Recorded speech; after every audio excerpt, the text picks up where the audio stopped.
last week we did the introduction and the preface to the Nectar of Devotion. Okay. Anybody remembers what we did? Any points that caught your attention from our discussion last week?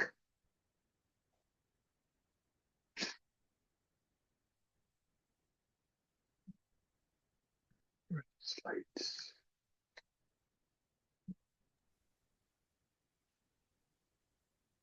Yeah, I remember, Prabhuji, we talked about Mangalacharan, right? What's the purpose, defining the objective, Mm-hmm.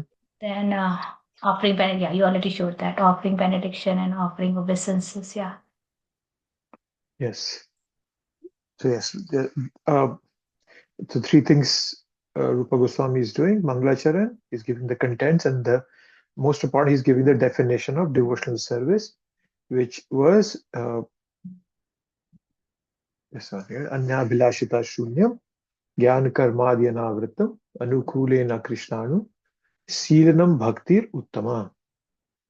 This is the, and then we defined the 5 different parts. So we defined this verse, Anya Bhilashita Shunyam, Gyana Karmadyanavritam. We went into detail with this, about this. So,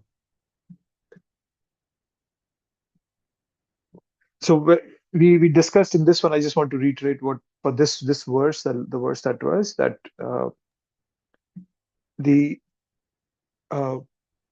devotional service is an active engagement, and then devotional service is intended to please Krishna. There has to be an intention. We talked about how even Kansa used to remember Krishna, but his intention was not to please Krishna. That doesn't come under the frame of devotional service. Okay? And similarly, there could be personal desires, right? For example, a devotee, like we talked about how Prabhupada, when he fell sick, he asked his disciples to pray to Lord Narasimha that please, our master has not fulfilled his desire, his mission. Please let him live for some more time. So even though Prabhupada was asking for his life, it was not a non-devotional act. It was a devotional act. So it all boils down to our intention. What is our intention? That so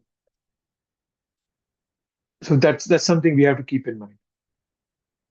So even though there might not be an integral devotional desire, but it's not out of the framework of a pure devotional service. So yes, so we talked about that, and then we talked about how that it should be free from jnana and karma, philosophical speculations and ritualistic pursuits. It should be away from that, right? And we talked about how one of those activities is another one that you can think about is astrology. Many devotees go to astrologers, and it can still be under the framework of devotion as long as we don't put more faith in the power of destiny than in the power of bhakti. If we place more faith in astrology than in bhakti, then it becomes non-devotional activity. So pure devotee should be on the guard not to let extraneous activities overwhelm and cover our devotion, our hearing, chanting, etc. So yeah, so that was the essence that we discussed. And Rupa Goswami ended the. Here? Let's just go back to this.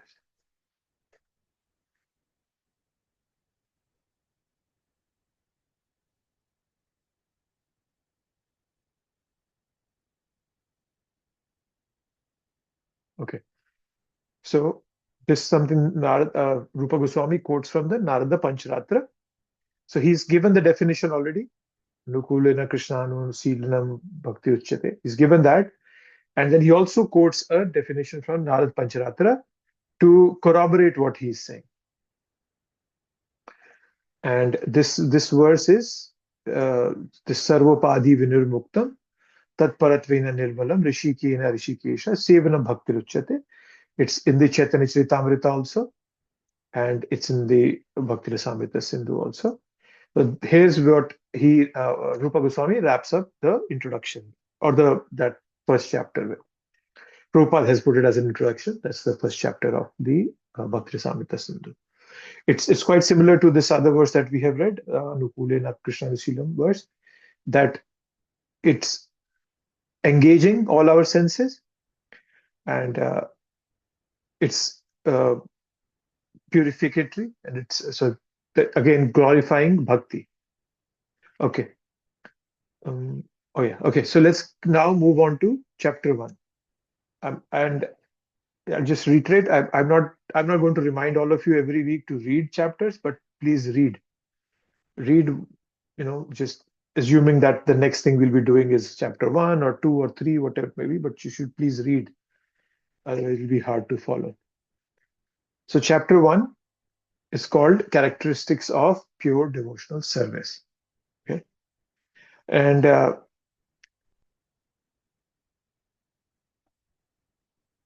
let's see what let me go to my slides. Give me 1 second.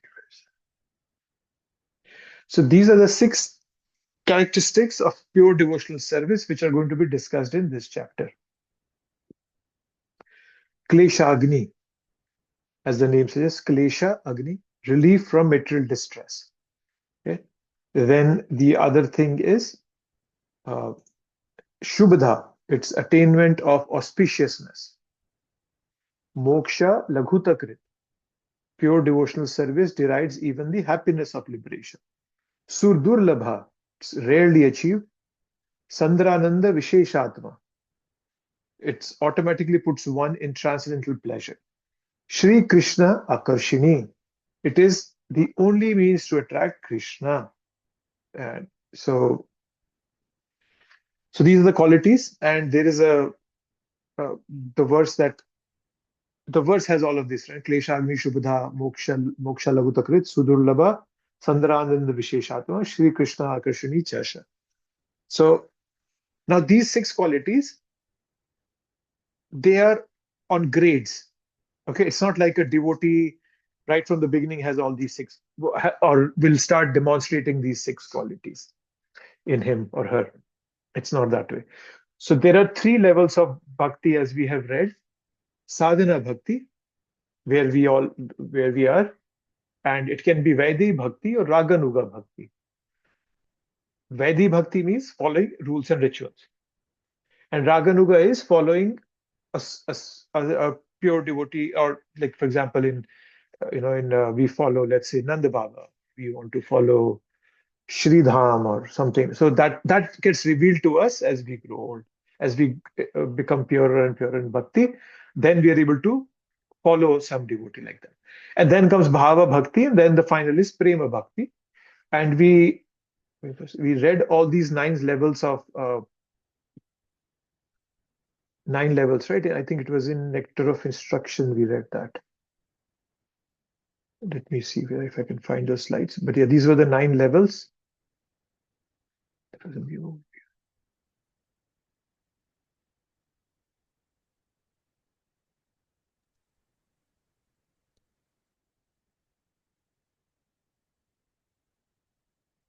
So the 9 stages of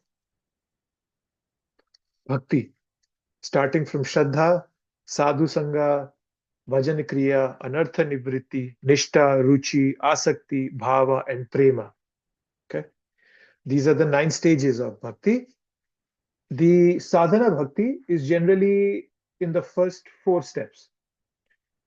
That's where most of us are, like sadhana bhakti. We're still kind of struggling in these layers, 4 of them.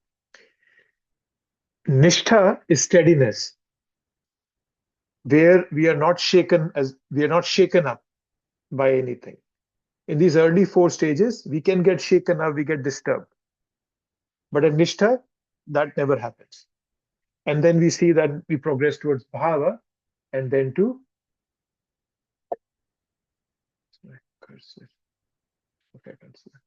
and then we move on to Prema. Okay. So these are the 9 stages. And let me share something else also.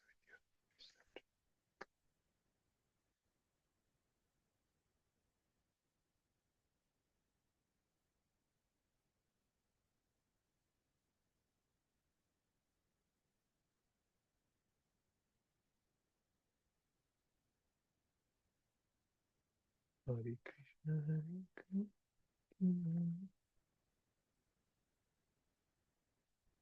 Okay, so this I just want to show you. This is based on a book. Which book was that? It's in the Madhurya Kadambini by Vishwanath Chakravarti Thakur, and he has given us these details. If you'll see, all the 9 stages are given on this, and you see Klesha Agni and Shubhadaha right here. These are the first two. So it's not like people who come into bhakti immediately see that all their miseries are destroyed and everything becomes auspicious. Uh, we can get some hints here and there, but generally, while being in sadhu sangha, we get different gradations of kleshagni and shubhada. But when we come into bhava bhakti, then the other two are manifested. Sudurlabha, it's very rare to obtain that, and makes it gives us so much happiness that even liberation seems very minute. And then when the devotee comes to the level of prema, the Sandranand, the Visheshatma, and Krishna Akarshini manifest. Okay, so these 6 qualities, they don't come. What I wanted to highlight and stress upon, but these 6 qualities don't come right in the beginning. They come at different stages of our bhakti process. Prabhuji, would you please share with us in the WhatsApp? This is very good. Yes, I'll share this with you. Yes. Thank you so much. Where's this? It's right there. Yes. So yes, this is based on that. So what I wanted to highlight was this part, that there are these 6 stages that we're going to talk about in this chapter. They don't come right in the beginning, and we'll go through each one of those 6 stages. Let me go back to the slides.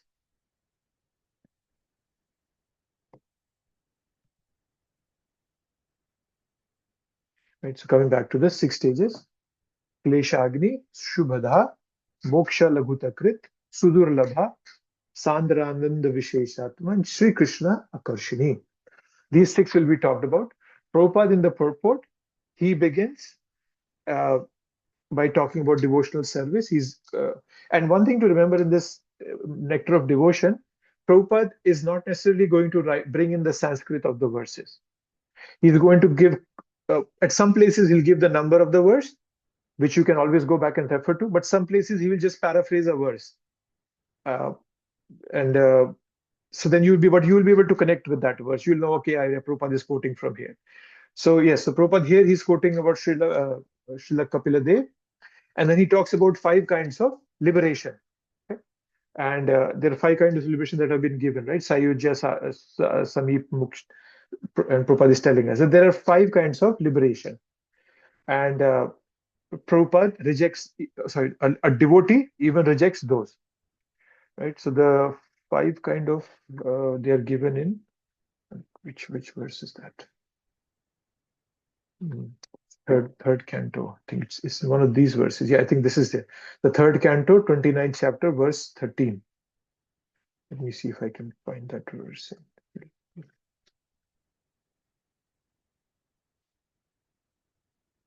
Third canto, 29th chapter.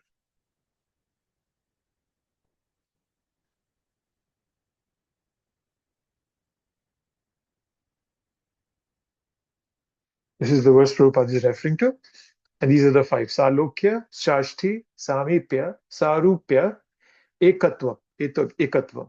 So these are the 5 that are talked about. 5 kind of liberation. Prabhupada gives the detail of each one of them. Okay, here it is. So Ekatva means oneness with the Supreme Lord. That's desired by the impersonalist. Salokya means living in the same planet. Okay. Shashti, opulence of the devotee is equal to the opulence of the Supreme Lord. Samipya means to be a personal associate of the Lord. Sarupya, the bodily features are exactly the same. So except for a couple of symptoms like Srivatsa and so these are the five kinds. But then Prabhupada is clearly telling us that the devotee does not want any of these five kind of desires, five kind of liberations, and we'll talk about those. We'll talk about it, that why a devotee does not want it. Okay, and then Prabhupada paraphrases all the six qualities here, which I have put with the names: immediate relief from material distress, kleshagni; shubhada, moksha lagutakrit. It's which is it? Fourth one, sudurlabha, and even derived Sandaratma Visheshatma, and then it's Shri Krishna Karshini. So Prabhupada is talking about that. And then Prabhupada will again talk about all of them in parts. So let's look at the first one Prabhupada is talking about. This is Kleshagni. Right? Let's go back here. So we'll talk about Kleshagni. Now, when we get into Kleshagni, if you all remember, we read in the Bhagavad Gita, in the third chapter, it came about the cycle of the sin. Okay, so what is the source of this klesha agni, the agni that we all are burning in? What is the source of that? That's something we'll discuss, right?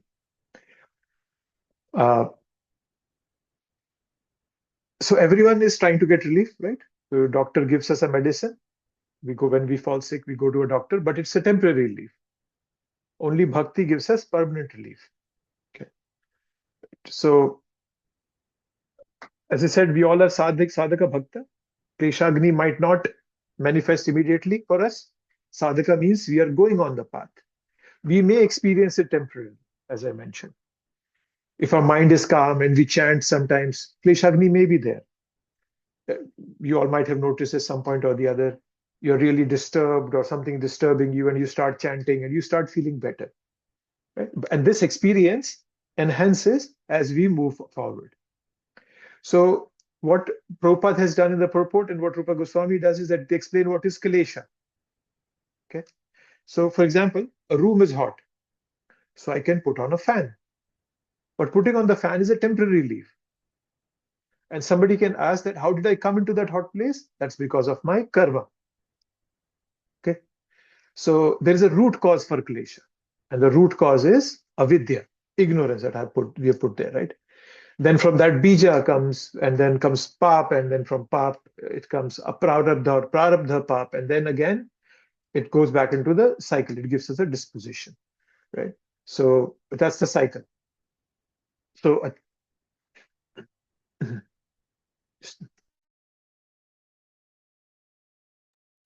a child is ignorant and doesn't know the fire burns. So ignorance leads to a wrong decision, that a child goes close to the fire. Oh, it's so attractive. And that desire eventually leads the child to do something wrong. He put his or her hand in the fire. What does that lead to? Suffering. Right? And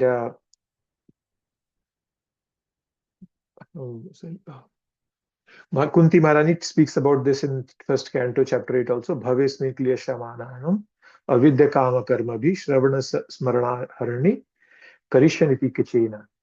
That by hearing and remembering and worshipping Krishna, all the suffering can go away, right? Avidya kama karma bhi, she says, that we are suffering because of avidya. From avidya comes kama, right? So from kama, desire, that then we do some karma. So that cycle is there, right? Avidya leads to klesha, klesha leads to karma, and then that's it. So here we see in this figure that papa can be manifest or unmanifest. For example, manifest after somebody drinks alcohol, manifest is like a headache after drinking. That's manifest. Unmanifest is that person's liver is degrading, which will show effect in the future. So whatever is coming out as we see is prarabdha. A prarabdha will come later, right?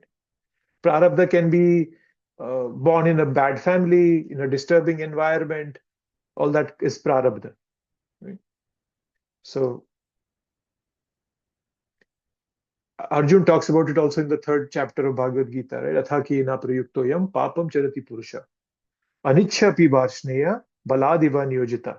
He says, Anichha, it's as if that we are forced to do some sin. Anichha, I don't have a desire, but I'm still doing it. So, why are we doing sin? So that's why that's coming from our avidya, and that avidya is doing that karma. Right? So now, I don't remember if we talked about it, but the difference between kuta and bija, right? They both sound similar: sinful desire and sinful disposition. So kuta is a disposition, which is much broader, kind of. It's a more gray area. It's a very vague feeling. For example, a boy leaves his home, goes to a hostel to study, and he gets attracted to smoking and drinking.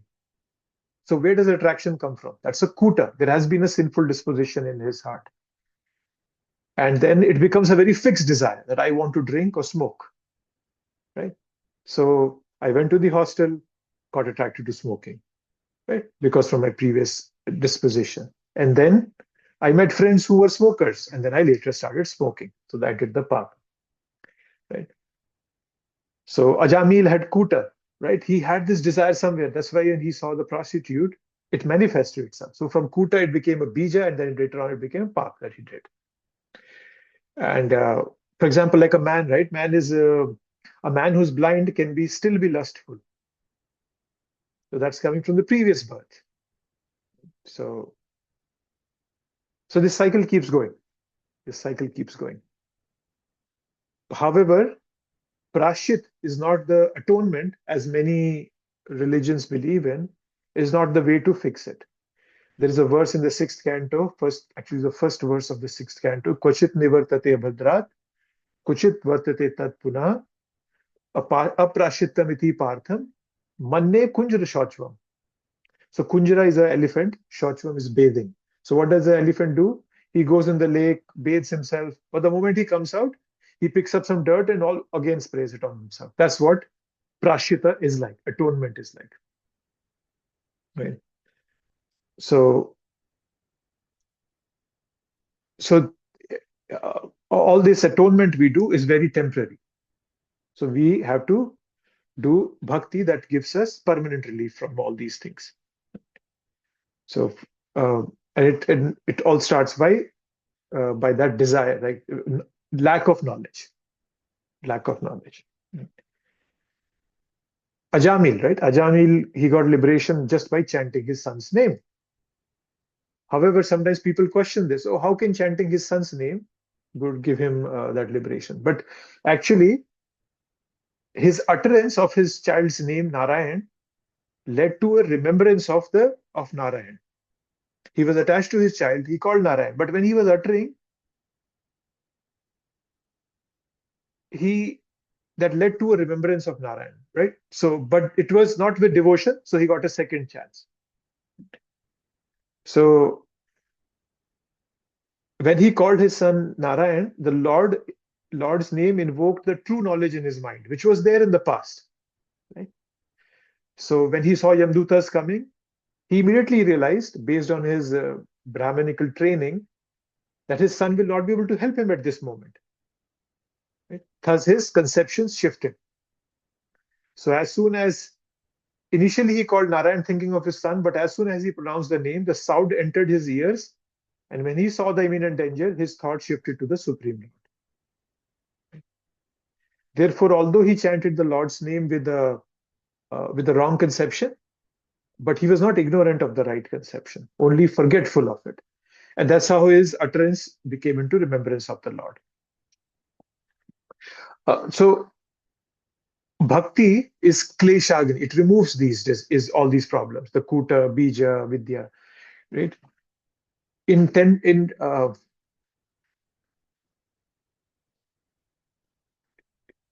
chapter, in the 10th verse, Krishna says that, right? Tesham sarvayuktanam bhajata priti purvakam tadami buddhi yogam tam yena mam upyanti te. Right? That, and then in the next verse he goes on to say that I from within the heart burn the knowledge, burn the ignorance from within the heart. So that's what bhakti does. Avidya is removed. The root itself is cut off, removed. One becomes purified. So all the karma they are desired by the wrong desires, they are purified by bhakti. We don't remove the sins, we crowd them away. We should put so much bhakti in our mind that it pushes the sins out. Uh, but then sometimes it looks like as if devotees still suffer even though they have come to bhakti, right? There's some pure devotees who still suffer, right? So we have to understand that devotees suffering is to glorify them. For them, it doesn't come by karma. Karma has already been taken away by Krishna. Krishna does what is anukul for the devotee for his or her growth, right? This big question, right? That Pandavas were the closest to Krishna and they had to suffer the most, right? But we also understand that it's uh, it's not that they are suffering, right? It's not when we are dead sure that Krishna will protect us, nothing is suffering. In movies, we see, right, when an actress is sure that the hero is going to come and protect her, she doesn't feel scared. So, so the misery or the the reactions that a devotee is seeing, a suffering devotee is seeing, is not coming because of his karma. Okay, yes. So, I think yes. So the avidya is uprooted out. It's completely uprooted. Whatever is bija, it's nullified and then eradicated or transcended. So prarabdha karma, they are either eradicated or they're transcended, that they overcome them, that they're no more a suffering for a person. So this is the effect of a pure devotion, of this bhakti process. Right? And Prabhupada quotes many verses in the purport. Right? He brings out as proof. Well, Rupa Goswami quotes them. Prabhupada brings them out as proof. Uh, he talks of there is a verse in the third canto. Let me see if I can find it. Where is the purport?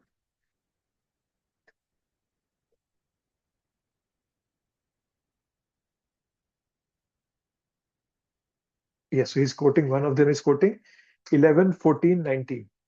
Let's see which verse is this.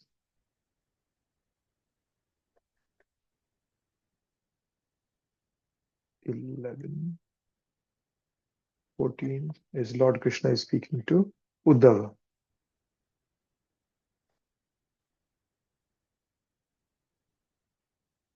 So this verse is being talked about. Yatha agni susvridharchi karoti edhamshi bhasmathat tatha mad vishaya bhaktir uddhava namshi kritsnasa. My dear Uddhav, just as blazing fire turns firewood into ashes, similarly, devotion unto me completely burns to ashes committed by my devotees. So this is one verse Prabhupada is quoting in the uh, purport.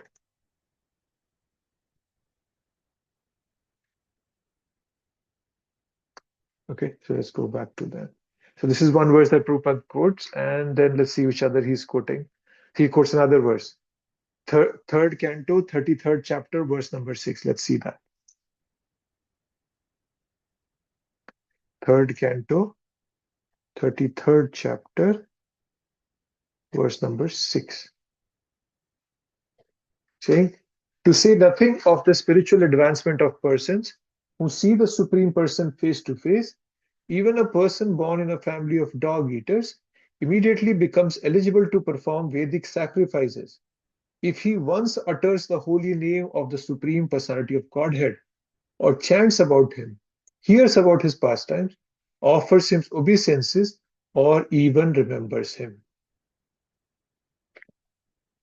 So, yes, so these verses Prabhupada is quoting in the purport. Okay. They are all still talking about the Kleshagni.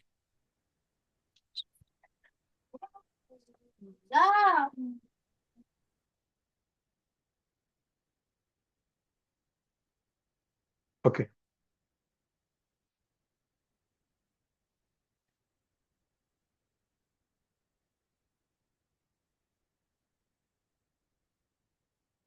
So then Prabhupada is quoting this verse from Padma Puran, which talks about these aprarabdha phalam papam kutam bijam phalonmukham kramene bhava praliyate Vishnu bhakti ratatmanam. That by bhakti to Vishnu, all these they are removed. So here is prarabdha, aprarabdha, kutam, and bijam is being referred to in this verse. So Prabhupada goes on to describe these four things, and then he gives example of Ajamil. Right? So he talks of that. So yes, so Prabhupada giving a lot of references, right? And a devotee, by the knowledge that he gets through from Krishna from within the heart, that makes him the desires become nullified, or they become purified, more like. Right? It's he becomes a kama kami. We read about Kama Kami in the second chapter. There was a verse, Apuryamana Machla Pratishtham. There it was talked of Kama Kami, but the devotee becomes a Kama Kami. That he keeps doing his work, but he is not doing it as a desire for his sense gratification. So, so this is the Kleshagni part. Let's see what Prabhupada is. So Prabhupada is saying that we can do many things to temporarily fix this, but then again we become engaged in sinful activities, right? So by Vedic rituals, money in charity, undergoing austerities, we can temporarily be free from the reaction of sinful activity. But the next moment, he again becomes engaged. So these things cannot help us permanently. They can help us temporarily. And then Prabhupada is quoting that verse is his sixth canto, first chapter, first verse about elephant bathing. So I'm just trying to see if Prabhupada is bringing out what else he's bringing. Okay, so he's covered that. Okay, any thoughts or comments before we move on to the next step? There's that. We did Kleshagni. Anything, anyone?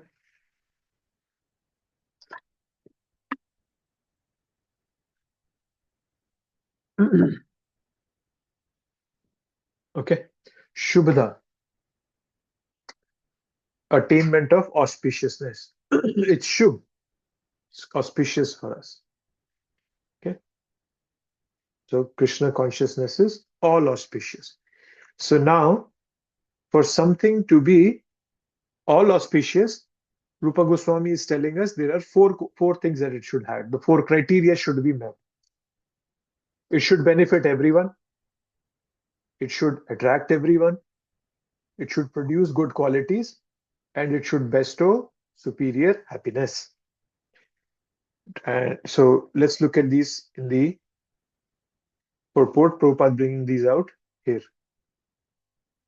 It renders the highest benefit, bestows, and everyone can feel the result. So it produces good qualities, attracts the attention of the whole world. There is one more, all good qualities. So all four of them are being talked about here in this purport. And Prabhupada is covering, talking about it from what Rupa Goswami is talking about. Let's just look at these individually. Let me see. Yeah, okay.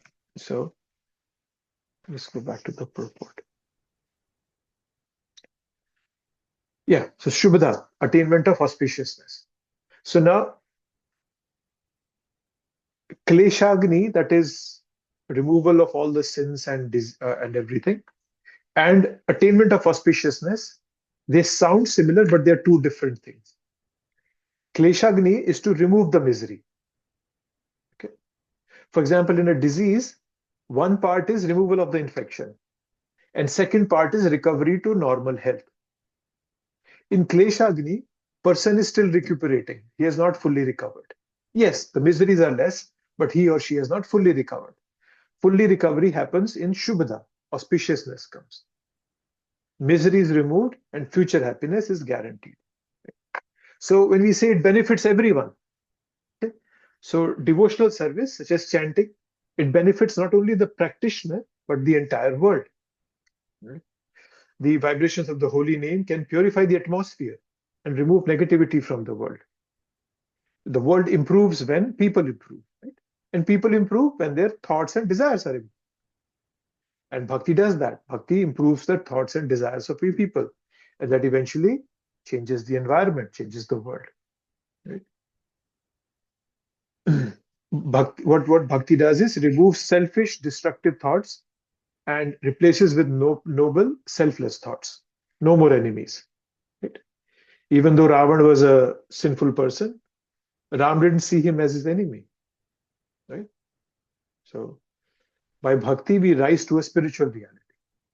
Not just humans, it benefits animals also. Prabhupada would say that the wars in this world are because of meat eating. Right? Pure devotees can see the connection between what is happening and what reaction is being caused. If we are indiscriminate towards animals, if we kill them and it doesn't pain us, it indicates that we have become insensitive to those animals. And that insensitivity can very easily be transferred to humans. So it's not just benefiting human beings, but it benefits animals also, and it benefits people who are living as animals also. And our Shastras talk of these changes, Jada Bharat, talk of Mrigrari. Right? Mrigrari was once an animal hunter and he would half kill animals. But then a time came and he didn't want to step on the ants even. So there was benefit. Then devotional service attracts everyone. Right? So it's appealing to everybody. When Prabhupada came here, the so-called hippies, they got attracted to bhakti because of the quality of bhakti in it. Then good qualities are manifested in people.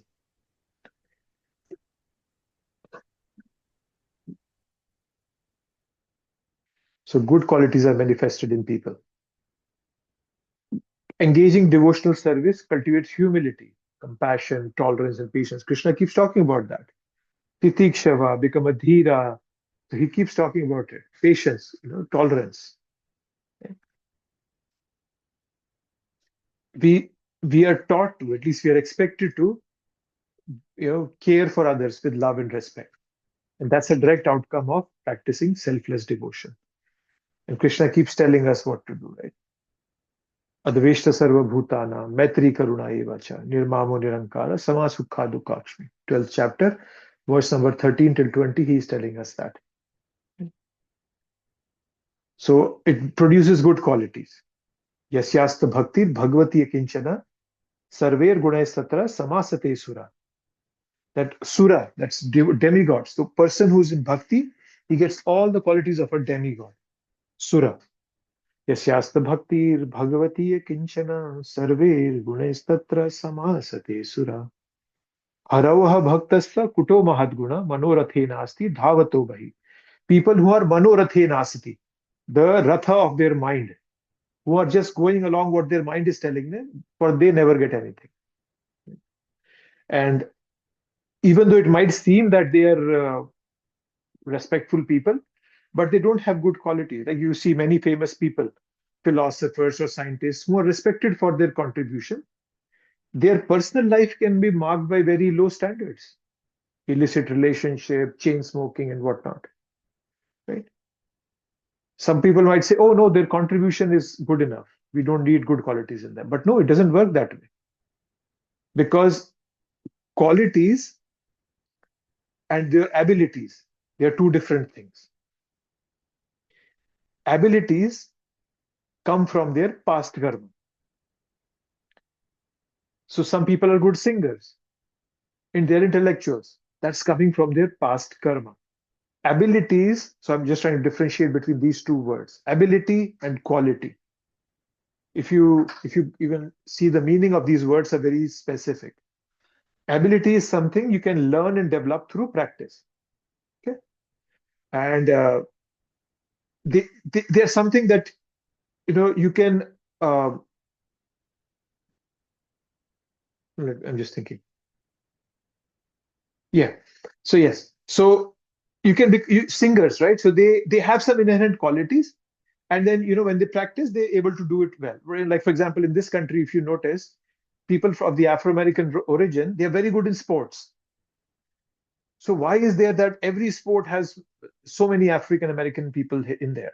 Basketball, football, athletics, all that. Because they have this, they're born with that quality, and by little practice, they're able to excel in that. But quality, on the other hand, is a more intrinsic thing, right? So like leadership, empathy, integrity, they are based on our choices. You can choose to have those, right? So what the point is that even if some people might seem that they are very successful, intelligent, but they don't have good qualities, right? They can have good abilities, but not good qualities, right? So so something of that. So don't. So what I'm highlighting is don't misinterpret people with good abilities as somebody who has good qualities. They're not the same things. The good quality that is being talked about here in this uh, branch of devotion is coming from a choice that somebody makes. So that's the difference. So they produce good qualities, and then it bestows superior happiness. That was the fourth one, I thought. Yes, bestows superior happiness. Four of them. So devotional service meets all criteria of these four, and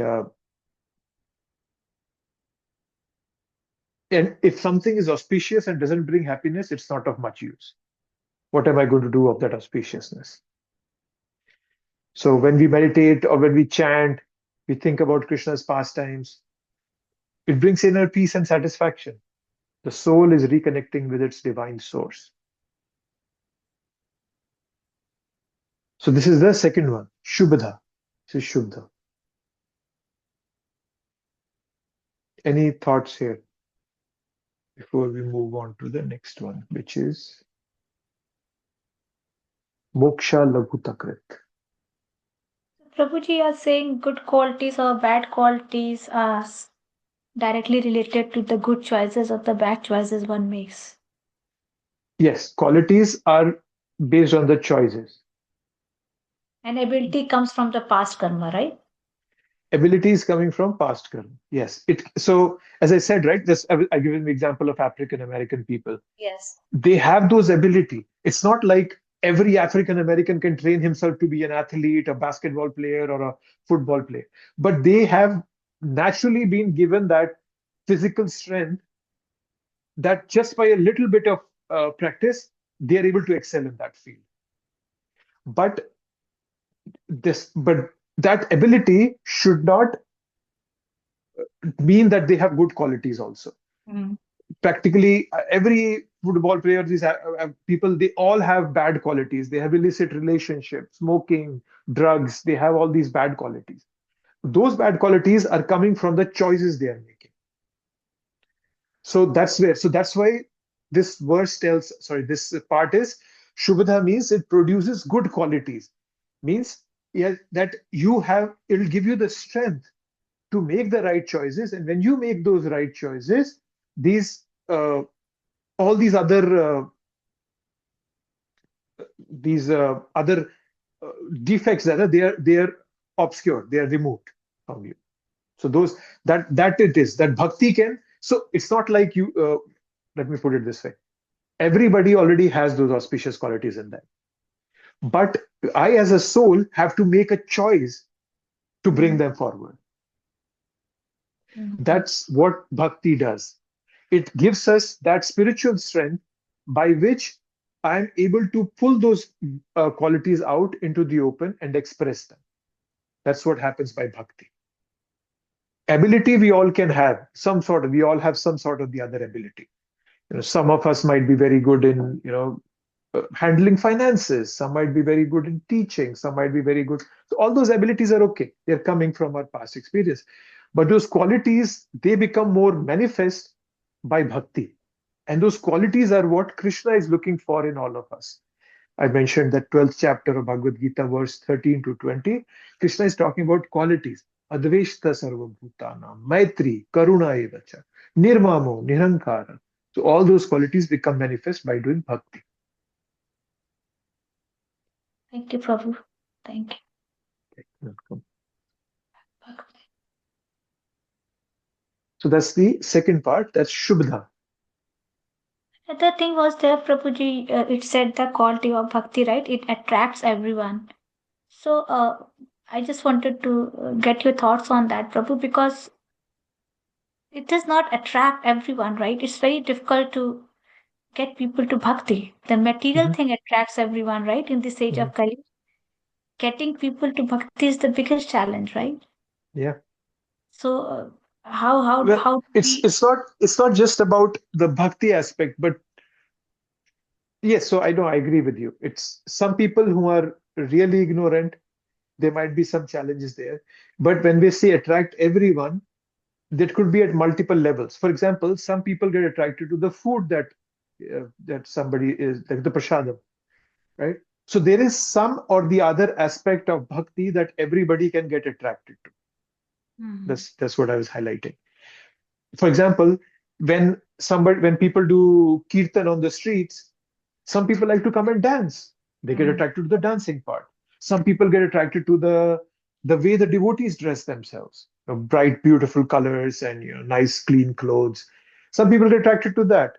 Some people come and get attracted to the way we are chanting the mantra. Some people get so there is some of the other aspect that everybody gets attracted to in bhakti. Yeah. And it's not just look at bhakti as not just something within the framework of ISKCON. Because it's not like Christians don't do bhakti. There are many Christians who are devotees. The many practitioners of Islam are devotees. There Yeah. also people are getting attracted to something. For example, the I know I have many Muslim friends. They are very devout in their practices that they do their time namaz every day. And some people get very attracted to that regulative aspect of bhakti in some religions, right? So there are different aspects to it that can attract Makes people. sense. Thank you so much, Yeah, Prabhu. No, it does make sense. Yeah. Thank yeah. you, Prabhu. And regardless of the background, for example, many people get attracted to the books that Prabhupada has written. Many people don't like books at all. They said, no, no, books are not for me. Some people like to get involved in the sense that, oh, I just want to come and hear the kirtan. Some people want to just come and look at the deities. Some people want to donate for cleaning the temple or whatever. But then bhakti is a very broad thing, and everybody can get attracted to something or the other aspect. Yeah.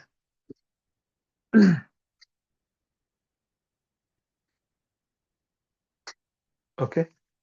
Anything else, anyone? No? Okay. So the third part is moksha laghutakrit. As the name says, moksha means liberation. Laghu means small. So krit means to make.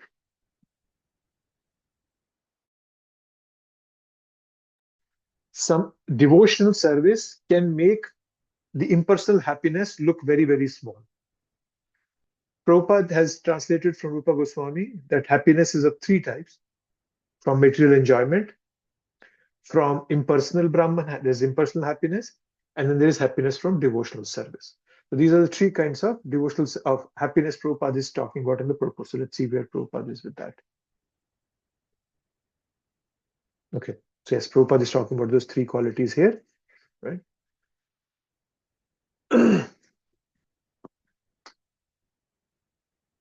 And Prabhupada will talk about here, he's saying that it's eternal. And what Prabhupada does is he compares this happiness to Mayavadi philosophers, and here in this paragraph, and then he compares it to mystic perfections, right? Siddhis, right? And then he goes on to talk about those mystic siddhis in this, and he tells that how those mystic siddhis have been actually attained by science nowadays. So he's going to talk about that. So that's primarily the focus in this part of the, and then he's going to give some examples. Yeah. So, but this is the essence of the third aspect, which is moksha laghutakrit, right? So moksha, so this happiness from devotional service, it includes and it excels the pleasures from all the other two happiness that I was just telling you about, which Prabhupada is also quoting here, right? These three. So these three, it surpasses those, right? So here, uh, what Prabhupada is comparing them is based on duration and based on the quantity. So what I mean by that is happiness from devotional service is eternal. That's the duration aspect. Happiness in the other ones is not permanent, and I'll just talk about it in a minute.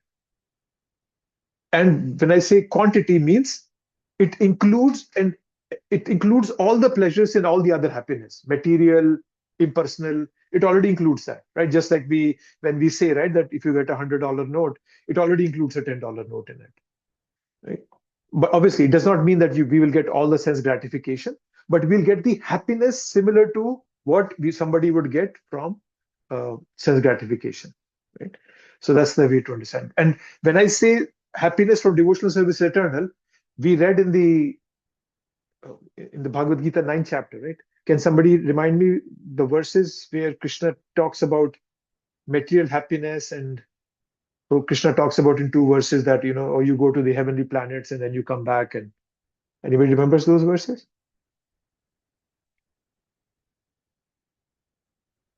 No? Okay.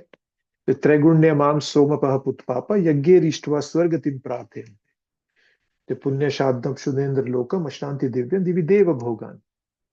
Tetam Bhuktva Swarg Loka Vishalam Shine Punya Mirtu Loka Vishanti. So Krishna explains that when you live in this material world, you do some Vedic sacrifices. So that's material happiness you're looking for. You will go and enjoy. So you'll go to heavenly planets and you'll come back then. So that's temporary. Whereas bhakti, the happiness is permanent, is eternal. Right? So, and as I was saying, sometimes so the happiness coming from sense gratification is already included in the happiness in bhakti. And sometimes if Krishna wants, he gives sense gratification also to devotees. In Chaitanya Leela, Vrishabhanu, which is Radharani's father, comes as Pundarik Vidyanidhi. And Pundarik Vidyanidhi, when he's presented in the Chaitanya Bhagavat and Chaitanya Charitamrita, he's shown as a very opulent man. He's a very rich guy. He's chewing betel nut.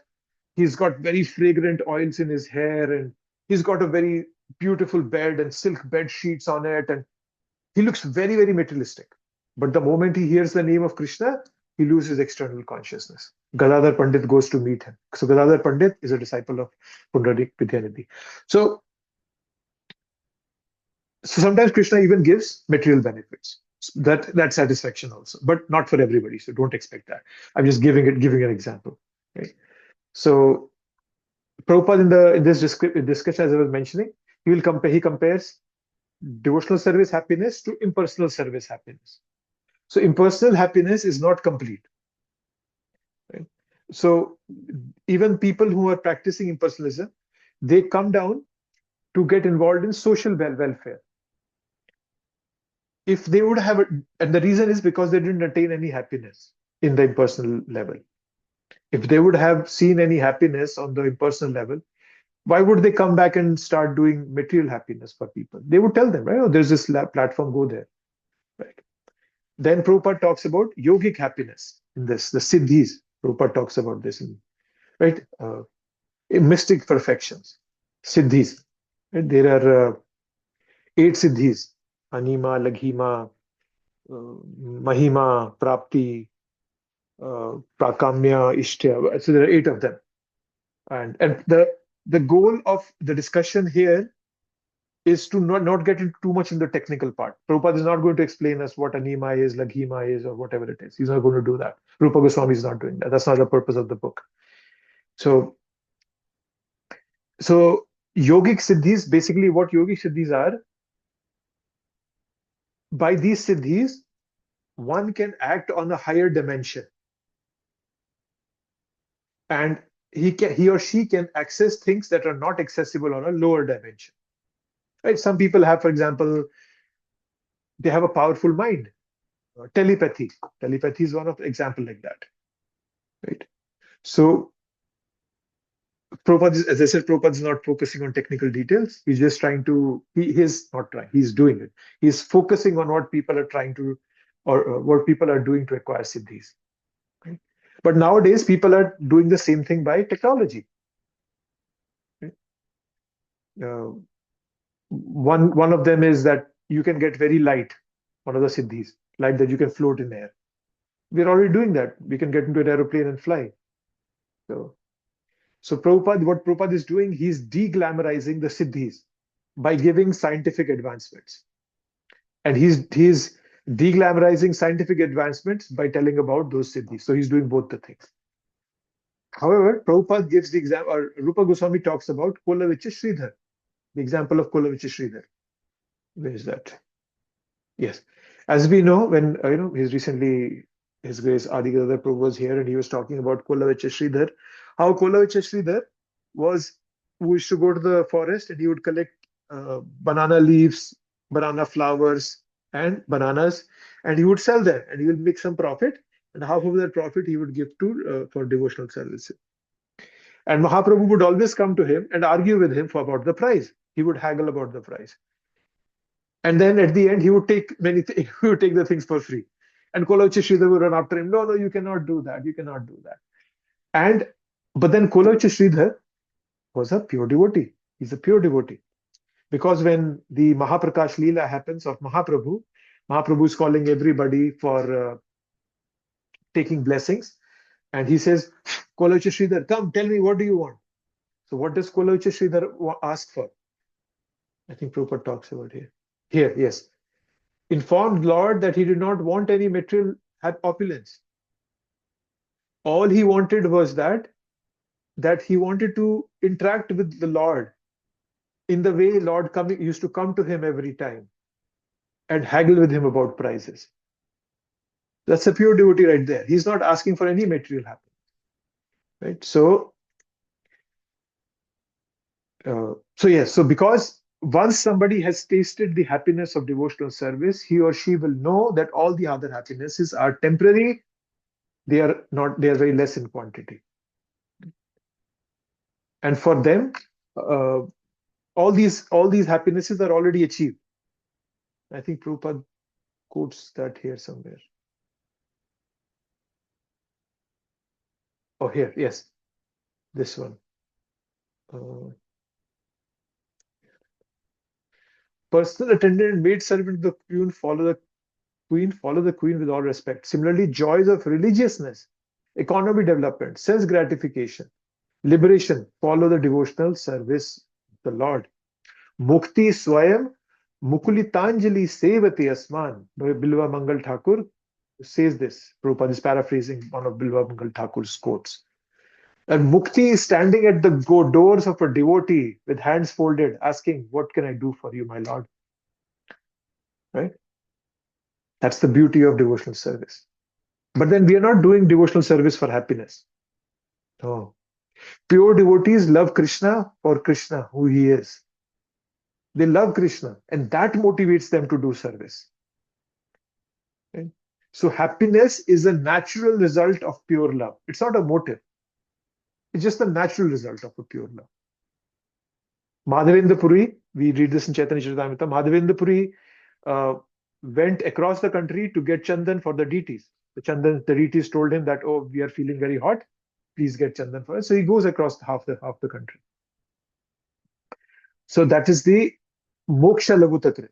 That pure devotional service gives us happiness which is far beyond impersonal and material happiness. And it's permanent. Okay. Now we are coming to, which is this? Sudurlabha. Sorry. Sudurlabha. So as I was mentioning, Kleshagni, Shubhada is more in the sadhana bhakti stage. Moksha, Lagutakrit and Sudurlabha, they are more in the bhava stage. Sandharanda Visheshatman Shri Krishna Akarshini is in the Prema Bhakti stage. So we are still in Sudurlabha, which is a effect of um, bhava bhakti. Okay, so let's quickly see what Sudurlabha is. So why is bhakti hard to attain? Let's see now. I think I had written it. Yes, and we are given these two aspects in the Prabhupada gives those to us.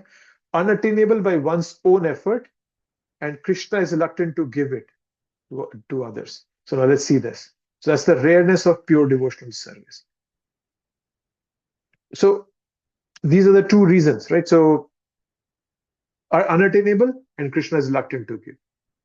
Okay, nothing in this world we can do to get bhakti. Like it's not like we can forcefully take it. No. Nayam atma pravachanena labhyo na medhaya na bhuna shrutena. That neither expert explanation, memorizing verses, neither by intelligence. No. Bhakti is obtained by is given to someone, it's bestowed to someone only by Krishna's desire. It's a gift from Krishna. Bhakti is a manifestation of Krishna's internal energy. Right? Bhakti, Krishna doesn't give bhakti easily. And the reason he doesn't give it because bhakti controls Krishna. Once he is given bhakti, he becomes that person's servant. We see that episode of Ambarish Maharaj, where Darvasa Muni goes all over the universe. At the end, he goes to Vishnu and he says, "Please protect me from this chakra of yours." Vishnu says, "Aham bhakta paradhino he aswatantra iva dvija." He aswatantra. He says, "I am aswatantra. I'm not free. I'm bound." Because the one who gets the bhakti captures Krishna within his heart. Therefore, Krishna allows to be controlled by a very restricted guru. But don't think that Krishna is trying to withhold it from us. No. He wants us to want it. That's the thing, that's the important part. Sun can give us all the light, but if I close my eyes, then I cannot get it. I have to open my eyes. Krishna wants to see my desire. We have to show through our action that we want bhakti. And in the sadhana level we are, our desire is demonstrated by our consistency, by our sincerity. So Krishna doesn't, it's not like Krishna doesn't want people to have bhakti. He's not depriving people of bhakti, but he does not give it cheaply. He wants to see that we want it and we value it. So that's why many people ask, right, that, oh, why does Krishna make it so difficult for us to come to him? No, it's not Krishna who makes it difficult. It's this material world that we have made it difficult by Kamesha, Krodesha, Rajoguna, Samudra. We are in gunas. We are entangled in the guna. Right? Whenever we try to focus on anything, our mind distracts us, and the world externally distracts us. Right? So it's not like Krishna is purposefully making obstacles. So Prabhupada once told his disciples that, oh no, Maya is not strong. Our purpose, Maya is, some devotees say, oh, why did Krishna make Maya so strong? Prabhupada said, no, Maya is not strong. Your purpose is weak. Right? A test, when you go and give an exam, it separates the serious students from the non-serious ones. So that's what is being done here.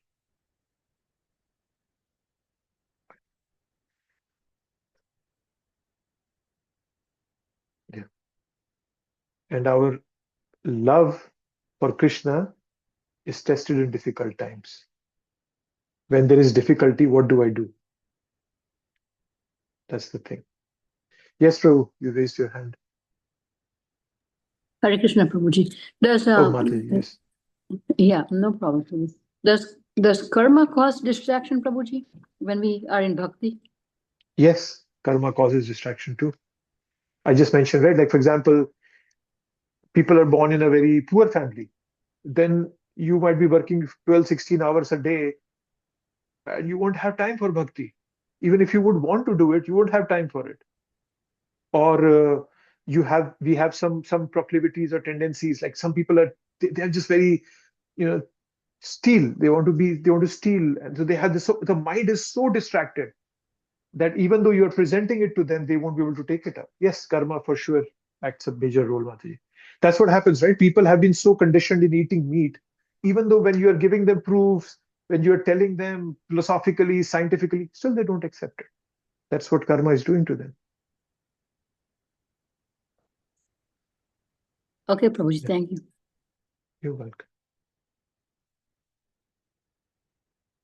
Right. So all we need to do is be sincere and be consistent in our practice. And Krishna is seeing that. And when the right time comes, Krishna will bestow us with bhakti and we will be happy. Prabhuji, Please. in the example you just quoted to Mataji, so a poor person, he's working 16 hour, right? Because he has to feed his family himself. And but Bhagavad Gita also says, right? Pushpam patram phalam toyam. So Krishna is a bhavagrihi janardhana, right, Prabhu? Mhm. Even you are not able to do a dedicated bhakti, but if your bhava is there, Krishna will be pleased, right, Prabhu? Even the Yes, karma yes. is bounding him not to do a Mm, very focused bhakti, but his right. bhava is there to do the bhakti. So even though he can offer water, Krishna will be pleased. Yes, you're right. He can do it. I was saying it more from a perspective that his mind is so distracted in gathering money to take care of himself and his family that his mind doesn't let him do the bhakti part. Wow. But if you are poor and you're living satisfied life, even though you're poor, yes, you can still offer to. That's why we're talking about abilities and qualities, right? So the ability, Krishna has endowed, or his or her karma to that person has given him some negative qualities, negative abilities. That he's poor, he has to work much harder than others, Yeah, but he can easily brush up those qualities if he has faith on Krishna. yeah. But I was giving it more from a perspective of a poor person who's just 24/7 thinking about collecting money for eating, sleeping, and all that stuff. Got it. Thank you, Prabhu, for clarifying. Yes, you're welcome. Yes, Yeah, Madhu. yeah, Prabhuji. If someone's working like you just mentioned, right, that for long hours and so forth, um, to I guess he's doing it more than just to sustain his family, and that's why he's getting away from bhakti instead of just the minimum requirements and so forth, right? It boils down to the intent, yes. Into I think that's what you're hinting at. Yeah, If yeah. if if if the intent is because yeah, we don't need a lot, right? If we see two or three pairs of clothes is good enough for us, but I have a wardrobe full of clothes. So yeah, our requirements are very little, and if those can satisfy us, I'm okay, and I'll be good in bhakti. I was talking about Kolvacha Sridhar, right? Prabhupada is giving his example. Kolvacha Sridhar was so poor that he would go to the forest and he would bring banana leaves, banana flowers, and bananas and sell those and live. But then he was happy. Even whatever he was earning out of that 50% he was giving for devotional, he would go to the brahmanas, to the temple. And he was living in a thatched house and which is the roofs were leaking, but he was satisfied. Yes, but if the intent is to earn more money and be hungry, then yeah, then that becomes uh, a negative attribute, and your karma not letting you do bhakti. So I'm also understanding that as we release, the tension goes down and we put more focus towards bhakti. I mean, I think that's pretty much the ultimate goal, right? Letting it go slowly, slowly. Yes, that's the ultimate. That you have to redirect. We have to redirect our intentions to Krishna and simplify our life as much as we can. So yes, then it becomes Krishna sees our intention. He sees that, oh yeah, this person is sincere. He or she is rearranging his or her life to bring me into their lives. And Krishna sees that and he reciprocates. Thank you, Prabhu. Hare Krishna. Hare Krishna. Okay.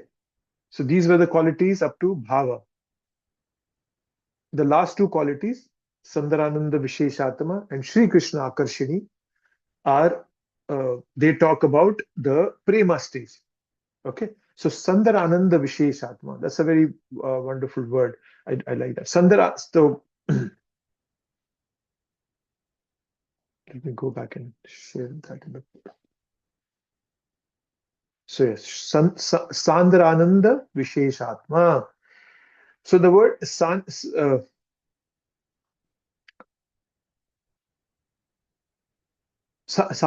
Visheshatma. So the word Sanandra means very, how to say it? It's very densely packed, something that is very densely packed, like a metal, right? When we see a metal, it's very densely packed. So that's what Sanandra means, right? So that's the quality of bhakti, that it's very thick, condensed pleasure, very, very thick. You cannot, it's just practically impossible to penetrate it. So that's the literal meaning of Sanandra, the Sanandra Visheshatma. Sandrananda Visheshatma. Yes, so that's what it means. Sanandra Visheshatma.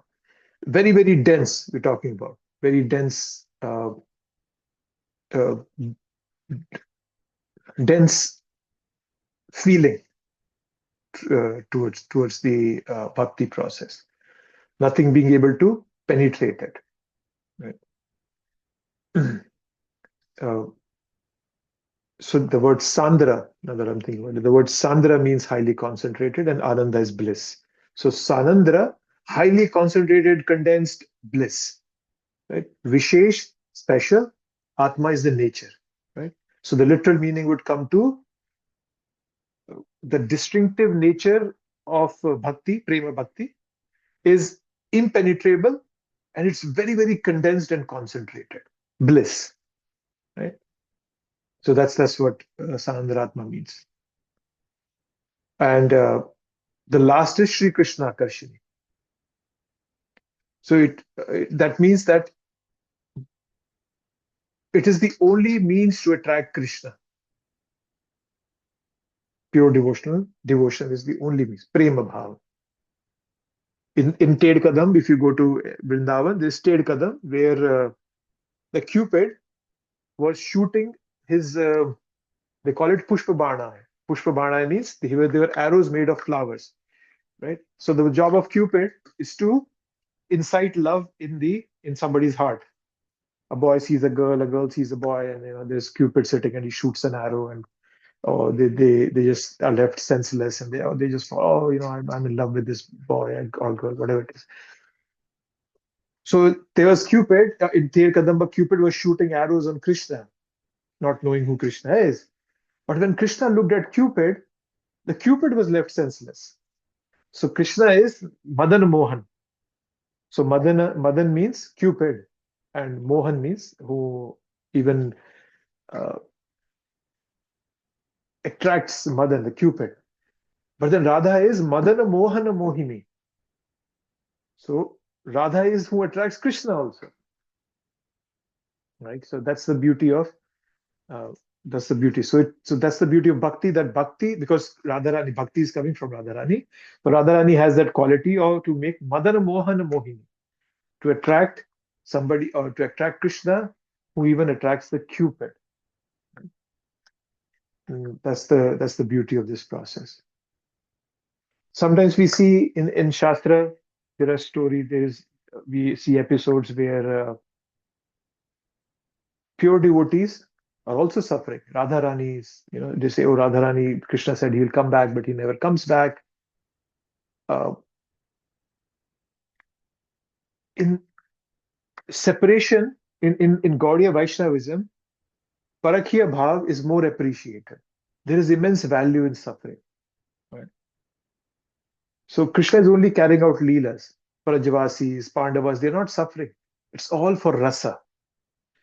So who are pure devotees at a level of prema, that suffering is also a form of enjoyment.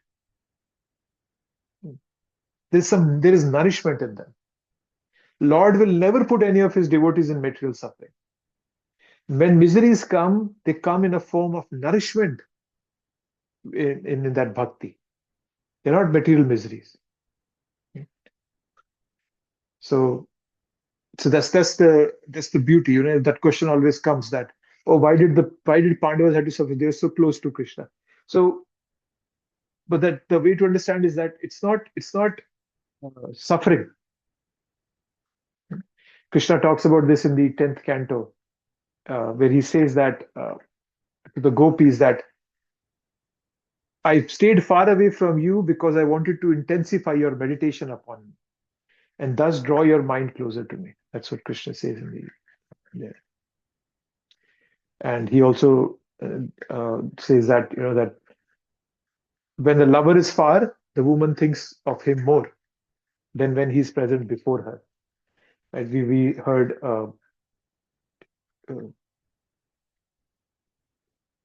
Adi Udaya Prabhu, and I think we have also heard from Hari Parshad Prabhu that when Radharani met Krishna in Kurukshetra, she says that my desire in my next life is that you suffer in love of separation like I am suffering. And that's why Krishna comes as Mahaprabhu. So in the suffering of separation, there is immense love. So somebody who's on a level of prema bhakti, there is no suffering, obviously, and that bhava of separation brings out, attracts Krishna. That's why Krishna is always thinking, what is this? What is Radharani seeing in me? I want to taste that. So it becomes Krishna Akarshani, Shri Krishna Akarshani. So this is the first chapter. Let me see if Prabhupada is bringing out anything. Okay, happiness of becoming one we talked about. Attracting Krishna, yes. So yes, I talked about Madana Mohan and then Cupid and then Radharani.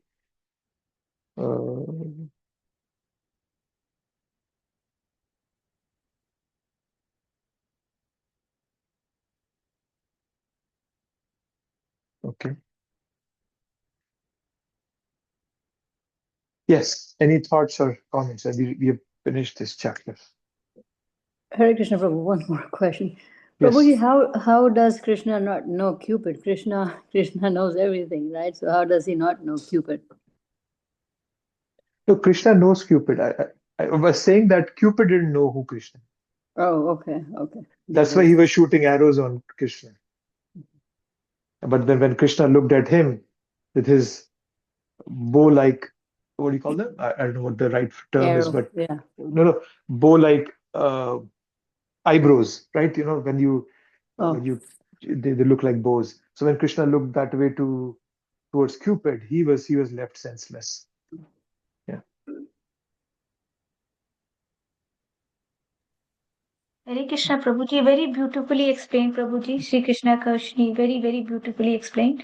So, Thank you. Prabhu, so you were mentioning, right, pure devotees also suffer. So, Prabhuji, from material eyes, we think that pure devotees are suffering, right? But actually, Mhm. they are free from the dualities of life. For them, happiness and miseries does not count anything. Because we are material people with material life, we think that they are suffering, right? But actually, they are not even suffering. They don't feel anything, Yes, right? and Is it the I think right way to think? yes, that's the right way to think. And another aspect, I was mentioning this earlier on, I think, if you know that Krishna is protecting you, just imagine for a minute, like a child, right? A child Mhm. has nothing to worry about because he or she, the child knows that my parents are taking care of me. The child never thinks of food, clothing, nothing. Because the child has this immense faith, even though it's coming out from a level of ignorance, you can say, but he has faith and, oh, my parents will take care of. It's not like your children always think, oh, Mama, are you going to cook dinner tonight? They're not going to ask you. They know, no, that's automatically coming. So pure devotees are like that. They say, no, Krishna's mercy is there. Yeah. If so, when you look at it from that perspective, whatever is happening, then you look for Krishna's mercy in that. Mm-hmm. Right? When Prabhupada, he and the thing is that when a devotee becomes pure, Mm-hmm. Krishna from within the heart is also speaking to him and guiding him. So for example, I'll give you an example. Prabhupada, when Prabhupada was in India, he started the League of Devotees in Jhansi. Yes. It didn't work out. Prabhupada left. Oh, Prabhupada said, oh, it doesn't look like it's going to work. I'm going to leave this. I'm not going to spend more time on it. But Prabhupada, when he came to Juhu, he was fighting intense court battles and whatnot to get that land. And even everybody was telling him, Prabhupada, let's leave this land. This is not for us. Prabhupada said, no, I'm not going to leave this land. So Krishna from within his heart was also talking to him, right? But Prabhupada's situation was same in both the cases. And Prabhupada was, so even from within the heart, Krishna guides you. And then you see that guidance coming, and then you have that unshakable faith that nishtha has come into your heart and that it has come to the level of prema, then everything that's happening to you becomes a Krishna's mercy. Mhm. Then uh, this whole world becomes a beautiful place for you. That's the way to Very, look at it. very beautifully explained, Prabhu. Yeah, thank you so much. Because I was thinking about it, this question, I also had this question that, how come Pandavas were so close to Krishna? But when you look at it, they were not suffering at all because they knew 24/7 that Krishna is protecting them. Yes. Then Mm-hmm. it becomes, then they're fearless, right? Let's say, for example, I was, I'm, my, let's say Keshav is riding his bicycle and he falls down. He knows that, oh, my father is right behind me. He'll take care of me. He'll immediately put a bandage on me, right? But so that fear only comes in our heart when we turn away from Krishna. That's Mm-hmm. when the fear comes in. That's where we see it as suffering. That, right? Bhayam Dviti Abhiniveshata Seya, the 11th canto. It says Bhayam Dviti. When I see myself different from Krishna, that's where the Bhayam comes in. That's where, with that Bhayam, the suffering comes in. But I'm all by myself in this world. Everything is, people are there, people are about to cheat me. They want to take away whatever I have. So all that comes rushing in the moment I turn away from Yeah, it. very true. Very true. And I was listening to, I think it was a lecture by Hari Parshad Prabhu some time ago. He was giving the example of how when you go to see theater, the seats that are closest are the costliest. The Mm-hmm. reason is that because when you are sitting really close, you are able to see the expressions on the actors' faces, and so you get so the rasa that you're imbibing, right? So there is tragedy going on the stage, and you're tasting it. So, but when you see a movie, the farthest seats are the costliest. So it's the rasa that the devotees get by being so close to Krishna that for them, it's not suffering. For us, it looks like suffering, Yeah. but for a pure devotee, because he's just tasting that rasa, he or she, that nourishment of bhakti rasa is happening. So there's no suffering at all. Yeah. That's it. It's very beautiful, and that's why Krishna keeps telling us in Bhagavad Gita that just have faith on me, just have faith on me. That's all he's saying. I'll take care of everything. The moment we have faith on Krishna, all our miseries will go away. But even though we might be in the same situation, but it'll go away. And Yeah, that's the very true. beauty of it. Thank you, I Prabhu. at Mm-hmm. work, at work, I deal a lot with what's it called that dry ice. Dry ice is it's basically, I think it's frozen carbon dioxide or something like that, but it's much colder than a regular ice.